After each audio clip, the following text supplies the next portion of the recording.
로마서 8장 14절에서 18절 말씀입니다. 하나님의 말씀입니다. 무릇 하나님의 영으로 인도함을 받는 사람은 곧 하나님의 아들이라.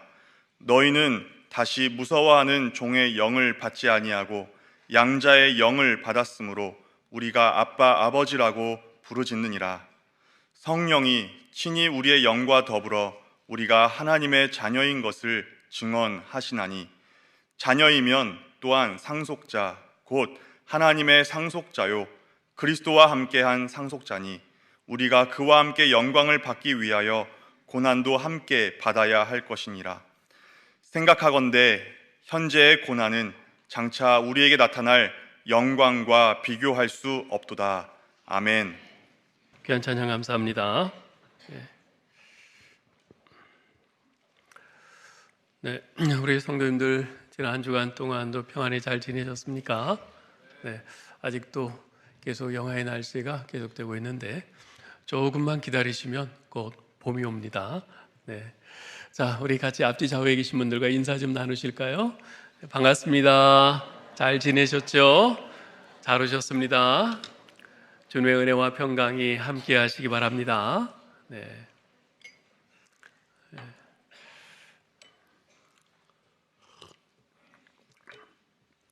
여러분, 지난주에 우리가 옛사랑 초청주일에 초청할 대상자를 이 카드를 작성을 했는데, 혹시 지난주에 못하신 분들 이번 한 주간 동안 집에서 잘 생각하시고 기도하시면서 작성하시도록 했는데 해오셨나요? 해오셨죠? 네, 해오신 분들은 나가시면서 성경 읽기 문제함의 윗부분을 잘라서 내주시면 되고요. 혹시 아직 좀 못 정하신 분들은 또 이번 한 주간 또 기도하면서 내가 누구를 초청할까? 분명히 있을 겁니다. 여러분 가족 중에도 있을 것이고 친지 중에도 있을 것이고 이웃 중에도 있을 겁니다. 꼭 내가 주님 앞으로 초청을 할 사람을 정하고 기도하고 그렇게 초청을 하시고, 그것이 중요합니다. 여러분들의 그 용기 있는 그 결심이 한 영혼을 정말 우리 하나님 앞으로 인도하는 그런 귀한 이제 결단이 될 줄 믿습니다. 꼭 그렇게 하실 수 있기를 바랍니다. 자, 오늘은 고난도 영광도 그리스도와 함께라는 제목으로 말씀을 전하겠습니다. 지금 우리가 로마서 8장을 보고 있는데요, 계속 말씀드리지만 사도 바울은 이 로마서 8장에서 믿음으로 의롭다함을 받은 우리 신자들이 어떤 존재인지를 성령과 연관지어서 다양하게 설명하고 있습니다. 1절로 4절에서는 신자를 뭐라고 표현했죠?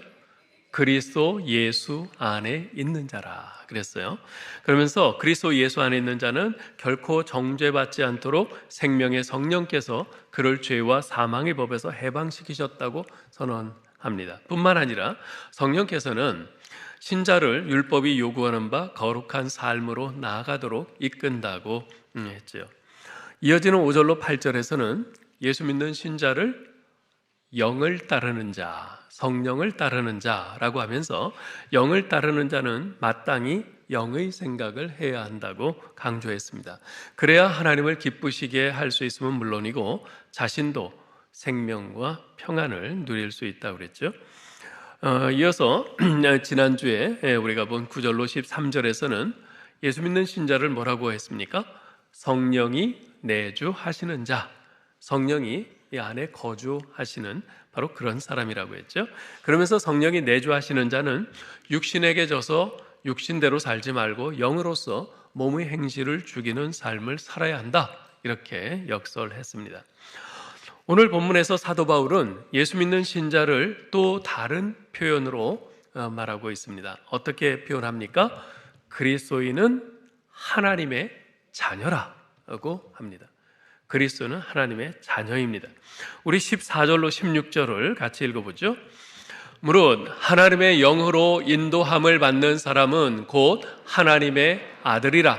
너희는 다시 무서워하는 종의 영을 받지 아니하고 양자의 영을 받았으므로 우리가 아빠 아버지라고 부르짖느니라. 성령이 친히 우리의 영과 더불어 우리가 하나님의 자녀인 것을 증언하시나니. 자, 우리는 예수님을 믿음으로 하나님의 자녀가 되었습니다. 요한복음 1장 12절에서 말씀하고 있죠. 영접하는 자, 곧 그 이름을 믿는 자들에게는 하나님의 자녀가 되는 권세를 주셨으니. 여기서 이 권세란 달리 말하면 신분이란 뜻입니다. 예수 믿는 자에게는 하나님의 자녀라는 신분이 주어졌다는 것입니다.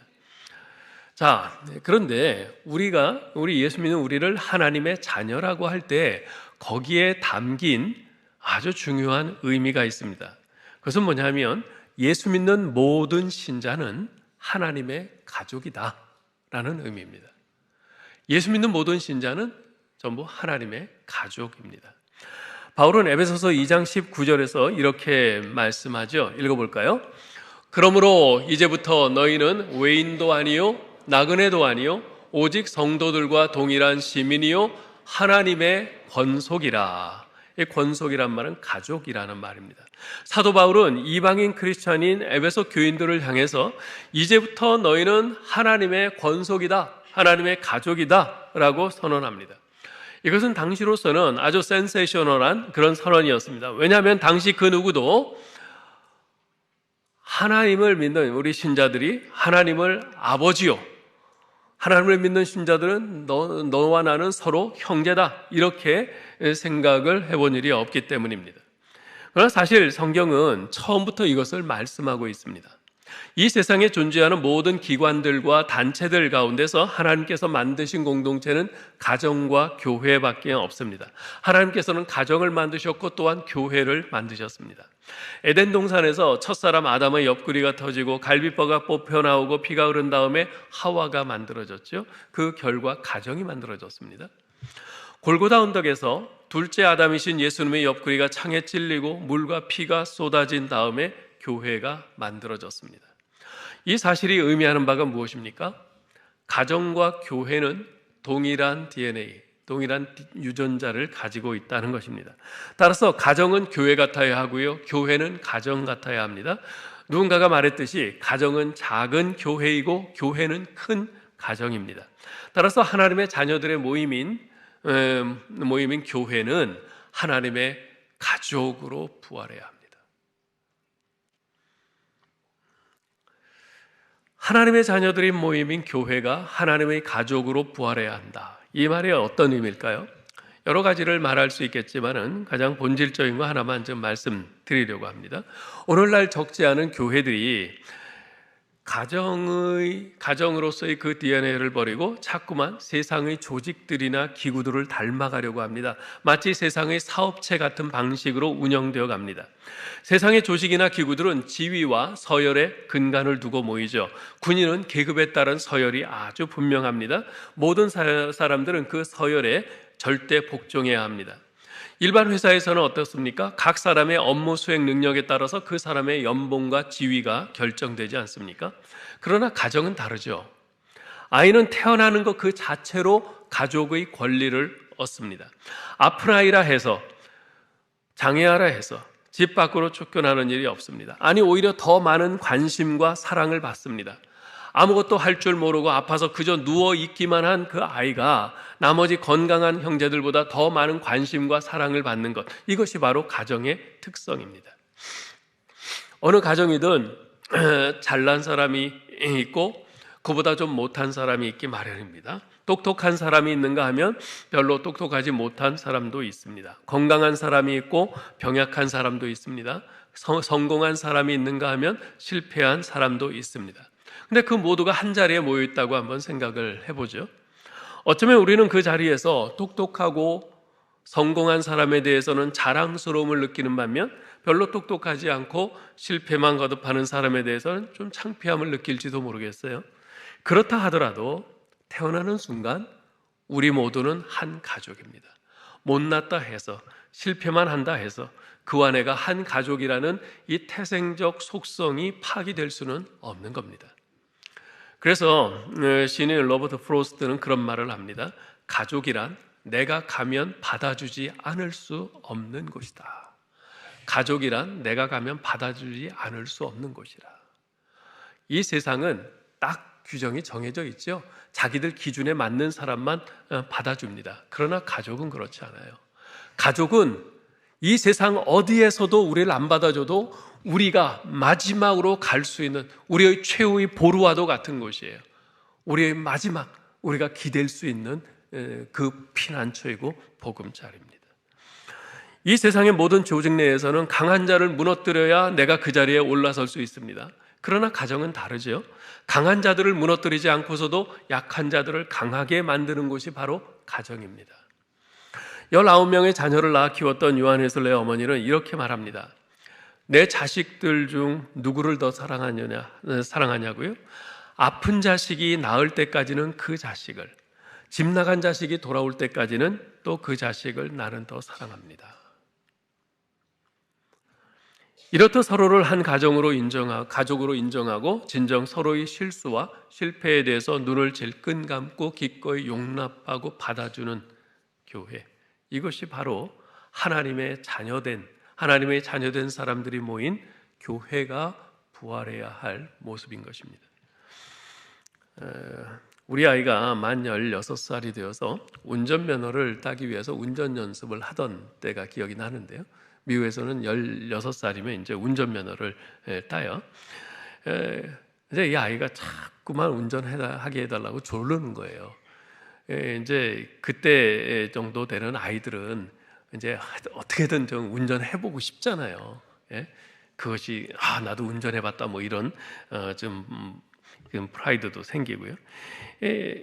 그래서 이제 아이를 데리고 이제 연습을 시키는데 이제 아이가 운전을 하게 하고 전 옆자리에 이제 앉아서 감독을 한단 말이에요. 근데 이 아이가 운전 잘 못하는 완전 생초짜 아닙니까?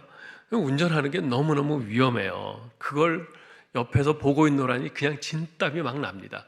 저도 모르게 그냥 뭐 잡을 수 있는 거 다 잡고 주먹을 꽉 쥐고 그러니까 발은 쭉 뻗어서 내가 브레이크 잡는 듯이 그냥 발 뻣뻣하게 착 뻗고 얼마나 힘든지 몰라요. 긴장되고. 집에 도착할 때까지 가슴이 조마조마합니다. 수명이 몇 년은 줄어든 것 같아요. 제 머리 이렇게 하얀 것이 그 영향도 조금은 있을 거예요. 근데 그때 제가 문득 깨달은 것이 있습니다. 하나님 아버지께서 나를 보실 때도 이렇게 가슴이 조마조마하시겠구나. 걸음걸음마다 죄와 유혹과 시험의 장애물들이 널려있는 인생길을 가는 동안 운전대를 나에게 맡기신 하나님 아버지의 심정은 얼마나 답답하고 조마조마하고 속이 타들어가실까. 그러다가 내가 실제로 실수하거나 사고를 쳤을 때 저 같으면 거봐 아직 안 된댔잖아 그러면서 운전대를 확 뺏을 것 같은데 하나님께서는 여전히 저에게 운전대를 맡기세요. 괜찮아, 다시 해봐. 이번엔 좀 침착하게 실수하지 말고 잘해봐. 그러세요.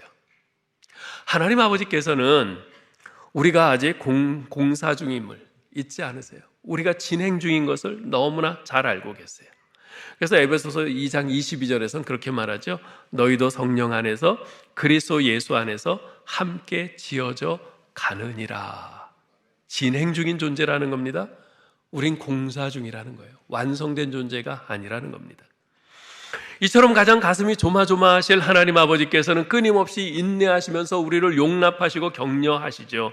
그런데 정작 똑같은 실수투성이인 우리들은 서로의 실수와 실패와 허물과 부족함과 연약함을 왜 그리도 용납하지 못하는지, 마치 너를 밟아야 내가 올라설 수 있다는 이런 전투적인 경쟁심으로 충만한 세상 사람들처럼 어째서 예수 그리스도의 부활 공동체인 우리는 자꾸만 서로를 끌어내고 우리 공동체를 허물어뜨리려는지.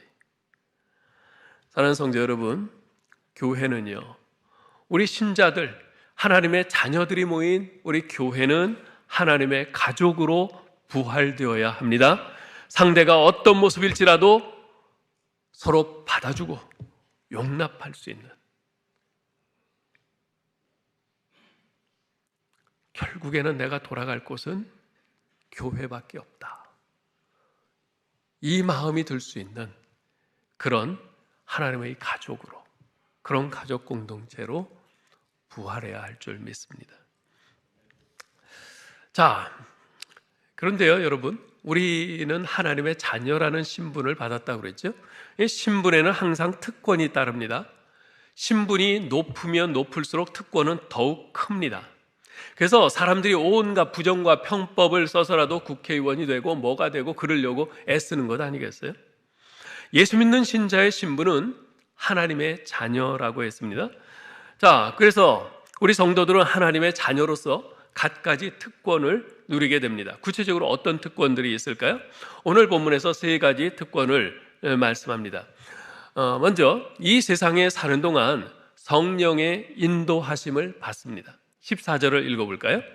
무릇 하나님의 영으로 인도함을 받는 사람은 곧 하나님의 아들이라.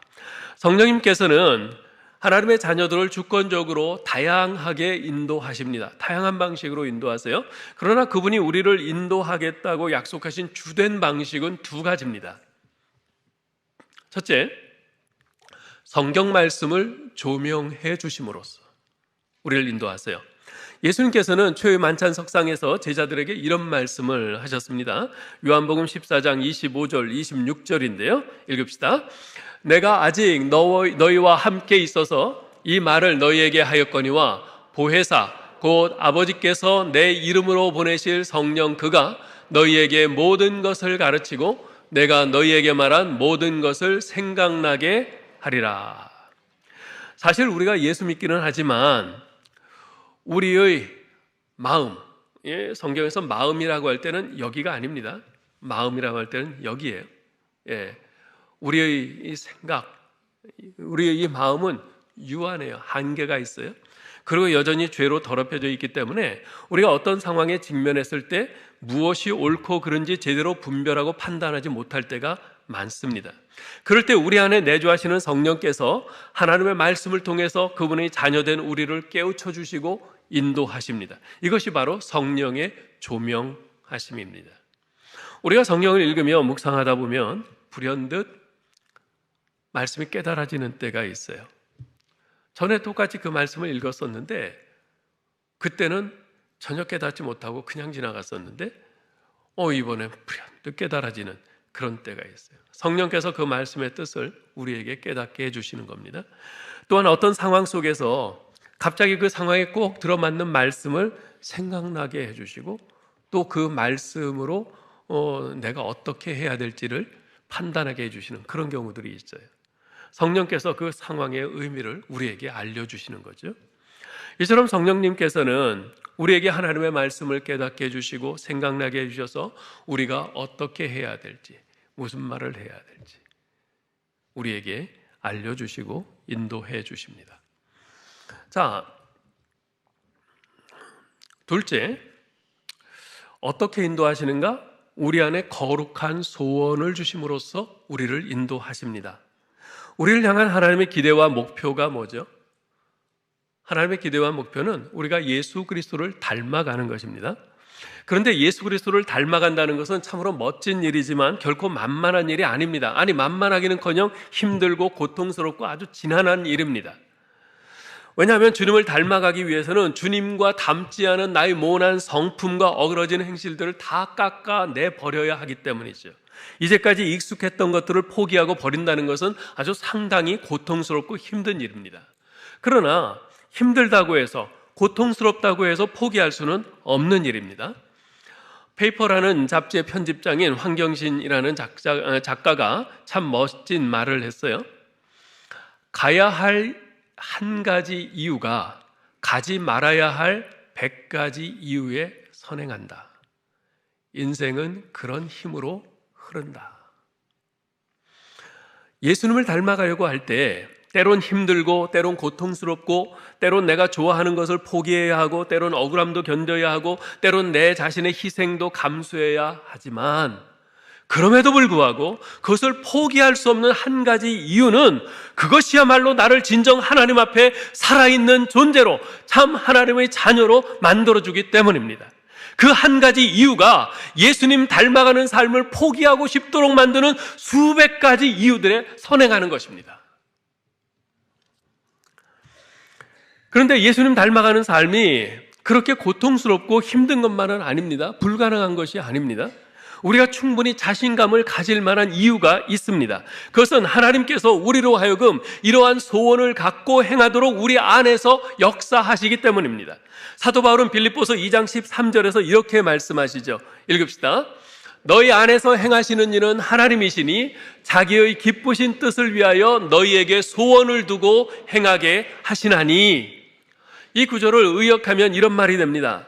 이 순종은 여러분 혼자 하는 것이 아닙니다. 하나님이 여러분 안에서 여러분이 감당할 수 있는 의지와 힘을 주시고 끝까지 책임지시며 함께 행하십니다. 이런 뜻이에요. 그렇습니다. 성령 하나님께서 우리 안에서 우리가 주님을 닮아갈 수 있도록 우리에게 그런 소원을 주십니다. 의지를 주시고 힘을 주시고 끝까지 도우십니다. 이렇게 성령께서는 우리가 예수 그리스도를 닮아가도록 인도하십니다. 그러므로 여러분, 계속해서 성령님의 도우심을 구하며 기도해야 합니다. 내 안에서 주님의 성품을 닮아가고자 하는 그 열정이 식지 않도록, 세상의 유혹과 조롱 속에서도 결코 포기하지 않고 끝까지 이 길을 갈 수 있는 의지와 힘을 주시기를, 그 목표를 이룰 때까지 나를 인도해 주시기를 계속 기도해야 합니다. 자, 하나님의 자녀됨의 첫 번째 특권이 뭐라고 그랬어요? 성령의 인도하심이라고 그랬습니다. 하나님 자녀됨의 두 번째 특권은 하나님을 아빠, 아버지라 부르며 기도할 수 있다는 것입니다. 15절을 읽어볼까요? 너희는 다시 무서워하는 종의 영을 받지 아니하고 양자의 영을 받았으므로 우리가 아빠, 아버지라고 부르짖느니라. 우리가 구원받은 것은 종의 신분으로 구원받은 것이 아니라 양자의 신분으로 구원받은 것이라고 말씀합니다. 무슨 말이냐면 하나님께서 우리를 구원하셔서 우리를 종 삼으신 것이 아니라 우리를 구원하셔서 하나님 자녀 삼으셨다는 거예요. 우리를 자녀 삼으시려고 구원하셨다는 겁니다. 자, 그런데 자녀는 자녀인데 양자라고 그래요. 양자의 영을 받았다 그래요. 양자가 뭡니까? 입양된 사람을 양자라고 그러죠. 오늘날 많은 사람들은 입양 또는 양자라는 말을 들으면 좀 이렇게 내려다보는 경향이 있습니다. 친부모에게서 버림받은 아이나 불행한 아이쯤으로 생각하는 거죠. 미국 캘리포니아에는 어느 한인교회에서 입양아의 날 행사를 했습니다. 미국에는 우리 한국에서 입양된 아이들이 참 많이 있거든요. 그런 아이들을 위해서 그 입양된 아이와 그 양부모들을 초청해서 이제 격려하는 이제 그런 행사였는데요. 그 순서 가운데 입양아 중 한 명이 올라와서 이야기하는 순서가 있었어요. 그때 한 아이가 올라와서 이런 말을 했습니다. 저는 한국에서 입양된 아이입니다. 저를 입양한 양부모님은 백인이고 같이 살고 있는 저희 형과 누나들도 모두 백인입니다. 가족 중에서 저만 피부색이 노란 동양인이죠. 예전에는 이런 사실이 저를 너무나 힘들게 했습니다. 그래서 반항도 많이 하고 부모님 속도 많이 썩였습니다. 그런데 어느 날 부모님이 제 손을 잡고 이렇게 말씀하셨습니다.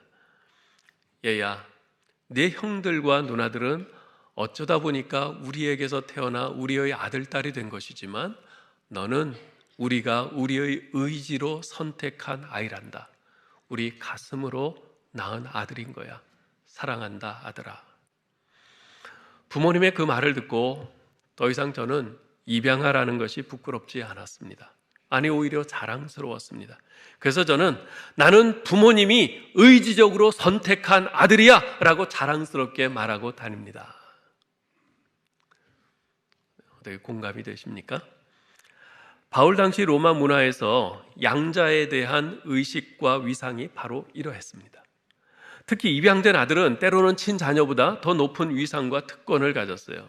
왜냐하면 그 당시에 아무 가정이나 다 입양을 하는 것이 아니라 그래도 그 로마 사회에서 좀 지체가 좀 높은, 그 가진 것이 좀 많은 그런 가정에서 입양을 하거든요. 왜냐하면 자기네들이 가진 그 사회적인 그 위치, 그 위상, 또 자기들이 가진 것들, 그런 것들을 계속해서 좀 유지를 해야 되는데, 그러려면 자기 자녀 중에서 좀 똑똑한 아들이 있어야 되잖아요. 그것을 이어받을. 그런데 자기가 낳은 친자녀가 아무래도 좀 미덥지 못하단 말이에요. 그럴 때 입양을 하는 거예요. 딱 봐서 좀 아주 똑똑하고 좀 똘망똘망한 아이를 딱 입양을 해서 그 아이를 아들 삼는 겁니다. 그래서 그 아이에게 집안을 물려주는 거죠. 집안을 계속 유지해 나가도록 하는 거죠. 그래서 이 입양된 아들은 때로는 친자녀보다 높은 위상과 특권을 가졌어요. 자연적으로 출생한 자녀보다 양자가 부모의 선택 의지가 더 들어있다고 생각했기 때문입니다. 이런 로마 문화에 익숙했던 바울은 예수 믿는 우리 신자들이야말로 하나님의 의지적인 선택에 의해 입양된 참 하나님의 자녀라고 선언하고 있는 것입니다. 따라서 이제 구원받은 모든 성도들은 마치 오늘날 입양된 아이가 양부모의 눈치를 보면서 매사에 겁먹고 위축되어서 그렇게 살듯이 종처럼 사는 것이 아니라 로마 시대에 선택된 양자들처럼 당당하게 아빠, 아버지라고 부르짖으면서 살 특권이 있다는 겁니다. 여기서 우리말로 아빠라고 번역된 이 아바는요, 원래 아람어인데요. 이 아빠로 이렇게 번역이 돼서 그랬는지 모르지만 이 아바라는 단어를 좀 사람들이 좀 오해를 하는 경우들이 있어요.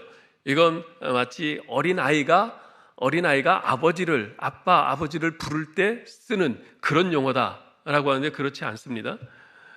이 아바라는 용어는 아이들도 쓰지만 어른들도 써요. 어른들도 자기 아버지를 부를 때 이 아바라는 용어를 똑같이 씁니다.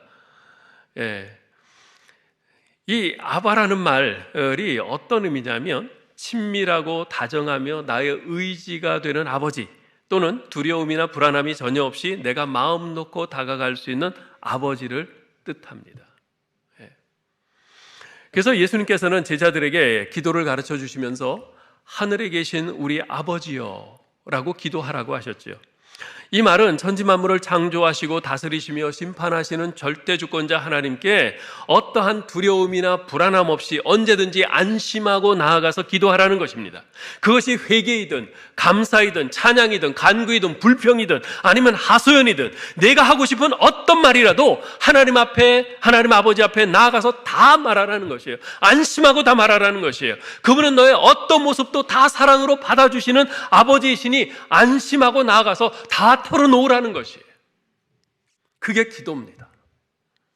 그래서 히브리서 기자도 이렇게 말씀하죠. 히브리서 4장 16절입니다. 그러므로 우리는 긍휼하심을 받고 때를 따라 돕는 은혜를 얻기 위하여 은혜의 보좌 앞에 담대히 나아갈 것이니라. 하나님 앞에 나아가라는 말을 은혜의 보좌 앞에 나간다고 표현하고 있어요. 은혜가 어떤 것입니까? 은혜라는 것은 나의 모든 부족함도 다 받아주는 겁니다. 나의 모든 연약함도 다 용납하는 겁니다. 어떤 허물도 다 감싸주는 겁니다. 그게 은혜입니다. 우리 하나님 아버지는, 내가 나아가서 부르짖는 그 하나님 아버지는 바로 이런 분이세요. 은혜의 하나님이세요. 내가 무슨 말을 해도 다 받아주시는 분이세요. 그래서 여러분 시편을 보면은 시편에는 항상 하나님 찬양하고 감사하고 그런 시편만 있습니까?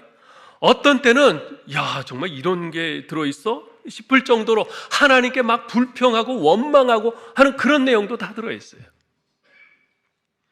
근데 그게 바로 진짜 하나님 아버지로 믿는 신자들의 자신감인 것이에요. 우리 하나님 아버지는 내가 어떤 모습으로 나아가도 다 받아주신다. 내 속에 있는 이 감정이 어떤 감정이라도 하나님 아버지 앞에 다 토해내도 하나님께서는 다 용납하고 받아주신다. 그게 자신감인 것이에요. 네. 이것이 바로 하나님의 자녀된 우리에게 주어진 특권입니다. 여러분은 하나님 아버지께 기도할 수 있는 이 특권을 얼마나 사용하고 계십니까? 여러분은 하나님 아버지께 기도하지 않아도 될 만큼 안녕하십니까? 여러분은 하나님 아버지께 부르짖지 않아도 될 만큼 매일매일의 삶이 자신만만하십니까? 하나님의 자녀에게만 주어진 이 복된 기도의 특권을 땅속에 파묻어두는 어리석은 사람이 되지 마시기 바랍니다. 아직 기도를 나 못하겠어요 그러시는 분들도 있죠. 아직 기도 못하시는 분들은요, 하루에 10분 기도하는 것을 목표로 하시기 바랍니다. 좀 전에 말씀드렸죠. 기도 어떻게 할지 모른다고요? 그냥 여러분이 하나님 앞에 하고 싶은 말 다 하세요. 하나님 이거 안 믿어져요. 하나님 왜 이렇게 하십니까? 속상해요. 무슨 말이든지 다 하세요. 딴 데 가서 하지 마시고 하나님 앞에 하세요. 우리가 옆집 아저씨한테는 가서 말 못해도 우리 아버지한테는 다 말하잖아요. 그렇죠?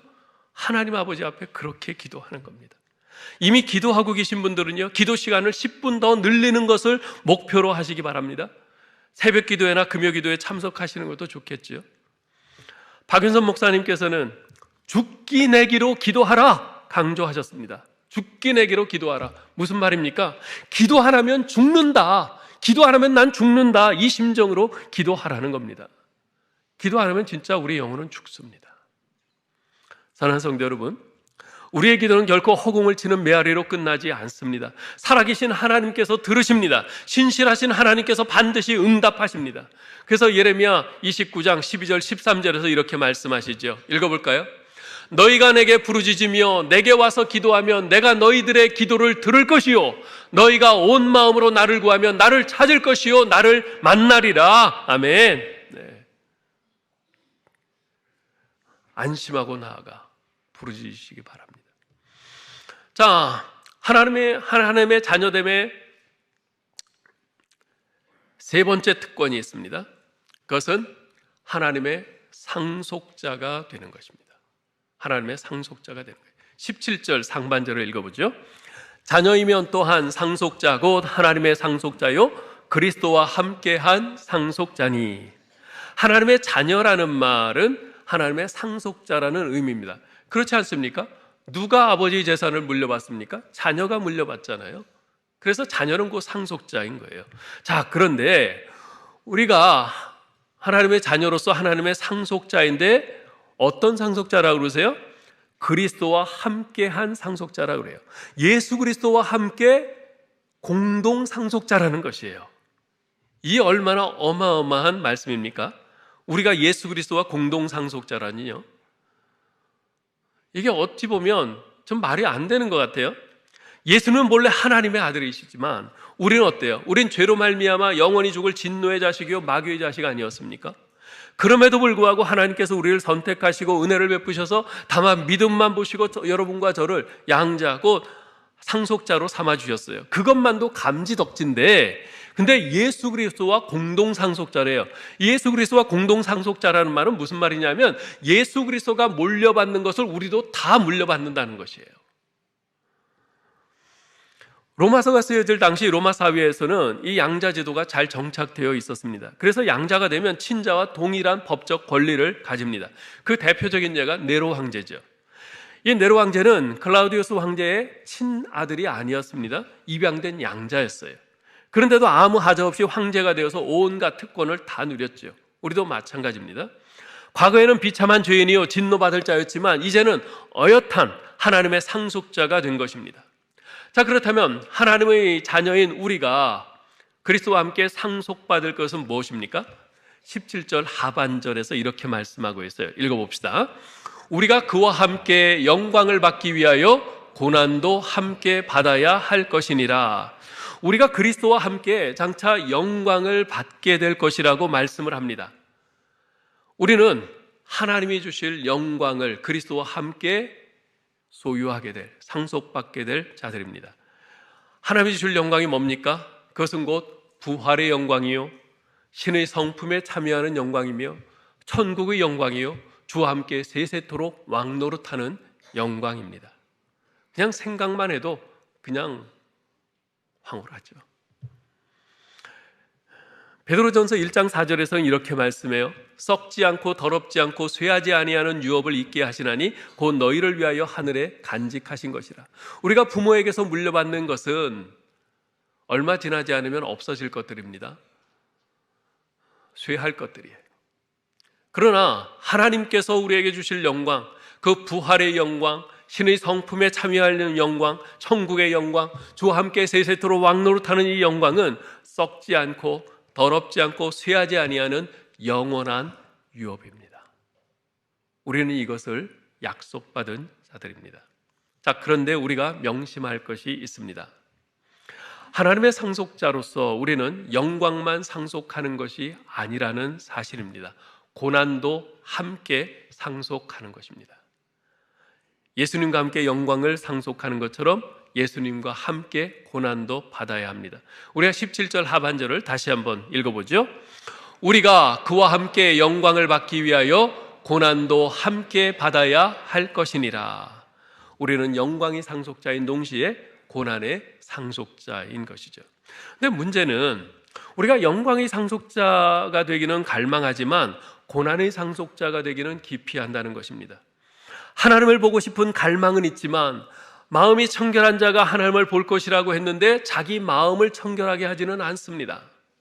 하나님께 쓰임받고 싶은 갈망은 있지만 하나님께서는 깨끗한 그릇을 쓰시겠다 하셨는데 자신을 깨끗하게 하는 일에는 소홀합니다. 인생살이를 다 마쳤을 때 그분 앞에 서서 환영받고 싶은 갈망은 있지만 그러기 위해서는 예수님을 향한 믿음의 정절을 지키는 순결한 신부로 자신을 단장해야 한다고 하셨는데 그러한 삶을 추구하기보다는 틈만 나면 세상의 부와 성공과 즐거움과 쾌락에 눈을 돌리고 그것을 열심히 쫓아갑니다. 영광은 갈망하지만 그 영광을 위해서 기꺼이 치러야 할 대가, 즉 고난은 외면하는 것이죠. 마가복음 9장 1절로 8절에 보면 소위 변화산 사건이 나옵니다. 우리가 잘 아는 내용이죠.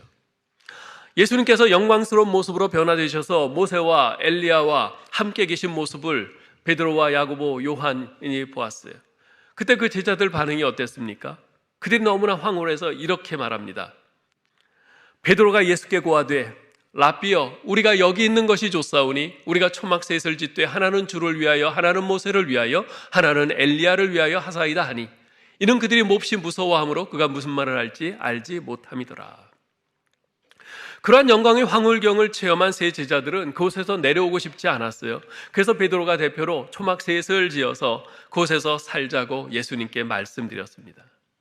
메시아신 예수님께서는 자신의 사명을 위해 그 십자가를 향해서 이 산 위에 더 계셔서는 안 되고 내려가셔야 되는데 그 십자가를 지기 위해서 산을 내려가셔야 되는데 베드로는 그 메시아를 산 위에 계속 붙들어 두려고 한 겁니다. 그 영광의 주님과 함께 있는 게 너무 좋으니까. 사실 베드로가 변화산에서 이 주님의 영광을 체험하고는 여기 있는 것이 좋사오니 초막셋을 짓고 그냥 여기서 살다 죽고 싶습니다 라고 했을 바로 그 시점에 산 밑에서는 귀신 들린 아이의 아버지가 초조하게 예수님 일행을 기다리고 있었습니다. 베드로의 제안을 뒤로 하고 산 아래로 내려가시는 주님의 관심은 베드로가 짓겠다고 하는 그 초막에 있지 않고 산 아래의 그 불쌍한 아버지와 아들에게 있었습니다. 그러나 예수님께 그토록 호된 꾸지람을 받고서도 제자의 길에 대한 비장한 각오를 촉구하는 설교를 이미 들었음에도 불구하고 여전히 자신의 편함과 영광만을 추구하는 것이 베드로의 모습이었죠. 이것이 바로 우리의 모습은 아닌지요? 이것이 바로 우리의 연약함은 아니겠습니까? 우리 한국교회는 지난 100년간 변화산의 영적인 체험을 통해서 큰 부흥과 폭발적인 성장을 이루었습니다. 그런데 우리는 그 힘을 교회의 본래적인 사명인 선교와 교육과 봉사와 섬김보다는 그저 초막 짓는 일에만 사용했습니다. 그래서 우리나라 어디를 가보든지 그 동네, 그 마을에서 가장 큰 건물은 거의가 교회입니다. 그 결과 오늘날 우리 한국 교회가 사회로부터 외면당하면서 혹독한 시련을 겪고 있죠. 찬송가 442장 저장미꽃 위에 이슬 다 아시지요? 3절이 이렇습니다. 밤 깊도록 동산 안에 주와 함께 있으려 하나 괴로운 세상에 할 일 많아서 날 가라 명하신다. 주님 나와 동행하면서 나를 친구 삼으셨네. 우리 서로 받은 그 기쁨 알 사람이 없도다. 여러분 보세요. 밤 깊도록 동산 안에 주와 함께 있으려 하나. 얼마나 좋겠어요? 베드로의 마음입니다. 그런데 괴로운 세상에 할 일 많아서 날 가라 명하신다. 그래서 가야겠다. 주님의 마음입니다. 주님과 영원히 함께 있는 영광을 누리기 위해서 지금은 괴로운 세상에서 맡겨진 이 사명을 감당하는 이 고난을 기꺼이 짊어져야 한다는 것이죠. 사랑하는 성도 여러분, 여러분은 자신이 영광의 상속자임을 믿으십니까? 그렇다면 먼저 이 땅에서 고난도 상속받아야 할 자임을 잊지 마시기 바랍니다. 수고 없이는 열매도 없습니다. 고난 없이는 영광도 없습니다. 십자가 없이는 부활도 없듯이 말입니다. 고난 없이 영광만 누리려고 하는 것은 신앙생활을 공짜로 거저먹기로 하려는 것과 똑같습니다. 여러분, 신앙생활을 절대로 공짜로 하려고 해서는 안 됩니다. 다시 말해서 고난 없는 신앙생활, 이것은 아예 꿈도 꾸지 말아야 합니다. 혹시 그 누구라도 고난 없는 신앙생활을 이야기한다면 그것은 값싼복음이요 거짓복음입니다. 많은 사람들이 신앙생활하면서 복받기를 원해요. 즉 수복의 신앙이죠. 받을 수 복자. 이 수복의 신앙, 이거 나쁘지 않습니다. 이거 비성경적인 거 아닙니다. 성경에서도 분명히 말씀하고 있어요. 하나님께서 우리에게 복 주신다고 그랬어요. 우리에게 복을 받으라고 그랬어요. 그러나 고난도 받아야 한다는 사실을 잊어서는 안 됩니다. 즉 순환의 신앙, 이것을 망각해서는 안 됩니다.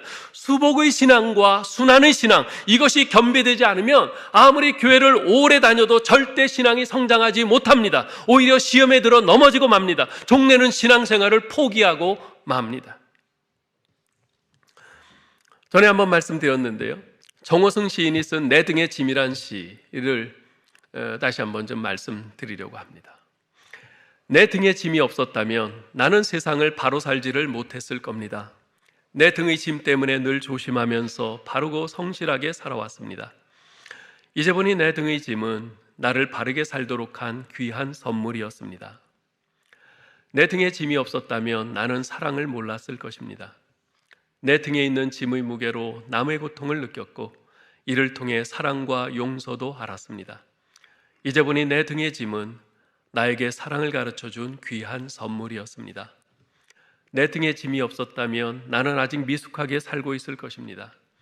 내 등에 있는 짐의 무게가 내 삶의 무게가 되어 그것을 감당하게 하였습니다. 이제 보니 내 등의 짐은 나를 성숙시킨 귀한 선물이었습니다. 내 등에 짐이 없었다면 겸손과 소박함의 기쁨을 몰랐을 것입니다. 내 등의 짐 때문에 나는 늘 나를 낮추고 소박하게 살아왔습니다. 이제 보니 내 등의 짐은 나에게 기쁨을 전해준 귀한 선물이었습니다. 여러분, 이렇듯 고난은 하나님께서 내 등에 짐 지어주신 선물입니다. 그 고난으로 말미암아 내가 조금 더 주님의 성품을, 주님의 인격을 닮아갈 수 있도록 만든 하나님이 주신 선물입니다. 그 고난 속에서 하나님의 선하신 손길이 장래에 내게 주어질 그 영광을 지금 빚어가고 계심을 믿으실 수 있기를 바랍니다. 주님께서는 우리에게 영광의 길만을 말씀하지 않으십니다. 그렇다고 고난의 길만 말씀하지도 않으십니다. 예수님을 따르는 길은 영광과 고난의 이중주가 울리는 길입니다. 그 길을 단순한 순종으로 따라오라고 말씀하십니다. 그러한 사람에게는 영광의 하늘문이 열릴 것이라고 약속하십니다. 아무쪼록 오늘 말씀을 통해서 우리가 무엇을 상속하는지, 우리의 하나님의 상속자로서의 우리의 모습을 재정립하시기 바랍니다. 단순히 영광의 상속자만이 아니라 영광과 고난의 상속자임을 기억하시기 바랍니다. 그래서 하나님이 예비하신 더 풍성한 축복과 영광을 얻으시는 저와 여러분 다 될 수 있기를 주님의 이름으로 축원합니다. 하나님 은혜를 감사합니다. 죄 가운데 죽을 수밖에 없는 저희를 예수 그리스도의 십자가의 보혈로 구원하시고 하나님의 자녀라 불러주시니 감사합니다. 하나님의 자녀요 상속자로 삼아주시니 감사합니다. 하나님, 이제 우리가 하나님의 상속자로서 영광과 고난을 더불어 상속해야 되는 자임을 알았습니다.